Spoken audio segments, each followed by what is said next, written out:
Kurigram general হাসপাতালে সেনাবাহিনীর অভিযান, চৌরাই ওষুধসহ আটক ২ জন।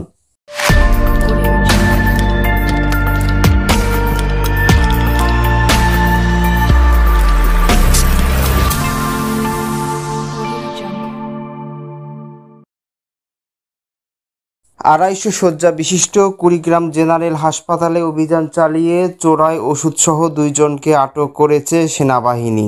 এই সময় অভিযুক্তদের সহায়তার অভিযোগে হাসপাতালে কর্মরত এক ইউনানি চিকিৎসককে জিজ্ঞাসাবাদের জন্য নিয়ে যাওয়া হয়েছে। শনিবার বিকালে এই অভিযান পরিচালনা করে সেনাবাহিনী। হাসপাতালের আবাসিক চিকিৎসক ডাক্তার শাহিনুর রহমান সর্দার এসব তথ্য নিশ্চিত করেছেন। আটক ব্যক্তিরা হলেন উলিপুর উপজেলার বেগমগঞ্জ ইউনিয়নের মোল্লারহাট এলাকার মৃত আব্দুল বারেকের ছেলে হামিদুল হক এবং সদরের পাটেশ্বরী এলাকার হানিফ আলীর মেয়ে হামিদা বেগম।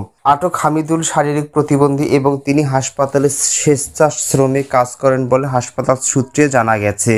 সেনাবাহিনীর Kurigram camp commander captain Safayet Hossain জানান, গোপনে অভিযান চালানোর সময় হাসপাতাল চত্বর থেকে সরাসরি ওষুধসহ এক পুরুষ ও এক নারীকে আটক করা হয়েছে। তাদের কাছে হাসপাতালে বিভিন্ন প্রকারের ৯৬৫টি ট্যাবলেট সহ ওষুধ নেওয়ার ৫০টি স্লিপ উদ্ধার করা হয়েছে।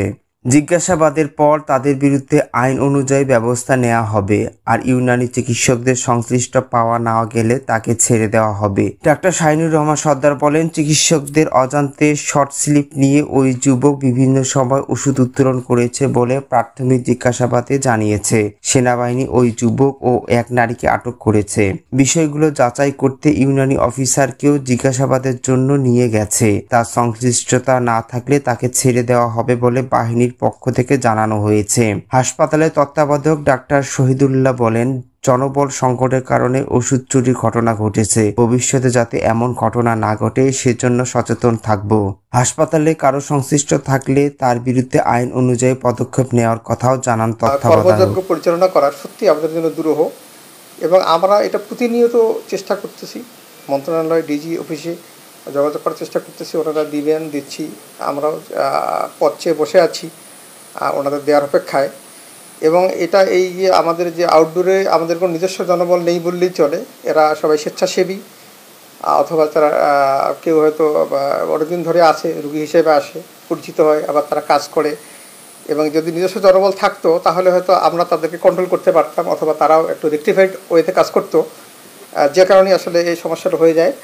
তা আমি মনে করি যে পরবর্তীতে আমরা এটা অবশ্যই খুব দৃঢ়ভাবে দেখব এবং এরকম ঘটনা যাতে না ঘটে।